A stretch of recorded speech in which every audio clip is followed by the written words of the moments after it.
Just talk us through this idea in her of falling in love with your software. Well, have you seen the movie, Emily? I have, but I'm not allowed to tell people the end. Yeah. No, I'm just curious what your reaction to the movie, or what you felt when you were watching it, because the lead-in was all about falling in love with software, which actually the movie really isn't about. It's more of a love story and a relationship story. But I was just wondering what you felt when you were watching it. Well, I was curious as to whether the man has found his ideal woman who just works for him as his PA. Yeah. Well, I mean, is that what? As the movie goes on, she certainly starts out as his assistant, but I think as she becomes a person is when the relationship actually becomes real, when she has her own wants and needs and insecurities and her own desires that are separate from what he wants, and that's where obviously the conflict in any relationship is how to have your own needs and be able to fulfill your partner's needs as much as you can. But is that?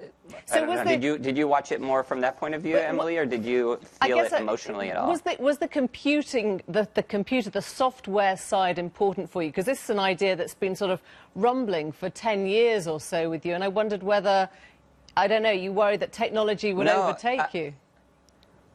No, the movie is really not about technology or software, and that's why I'm trying to understand how you felt it when you watched the movie, because the movie, I mean, most people find it an emotional movie, but the way you're describing it sounds actually more of a, because to me it's not a movie about technology and society. It's not a commentary on that. That's the setting. That's the setting that we live in right now, which is, at this moment in time, there's a particular set of circumstances that prevents us, or that we can use to avoid intimacy. But really, the movie's about, finding intimacy with somebody else outside of yourself. And both for him, for Joaquin's character, and for Scarlett's character, who's just a voice, it's them trying to connect. And I think the challenge of trying to connect when and longing to connect when and the need for intimacy, yet the things inside of ourselves that prevent us from intimacy.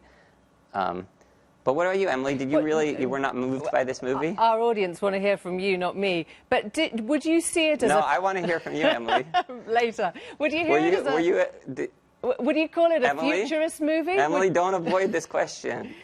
Do you think of it as being a movie that's... Were you moved by it at all? I was moved by it, yeah. Would you see it as set in the future?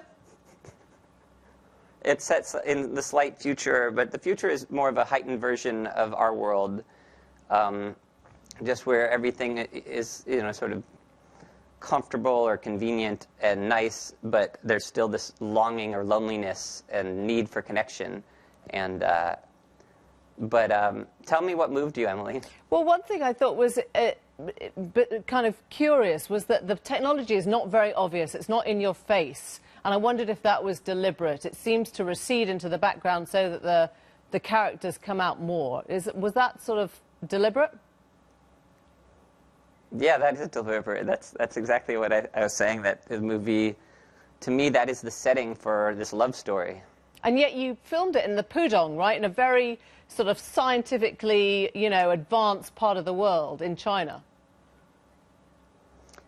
Yeah, we filmed a movie set in Los Angeles, but we used Los Angeles collaged together with areas of Shanghai to create a future Los Angeles.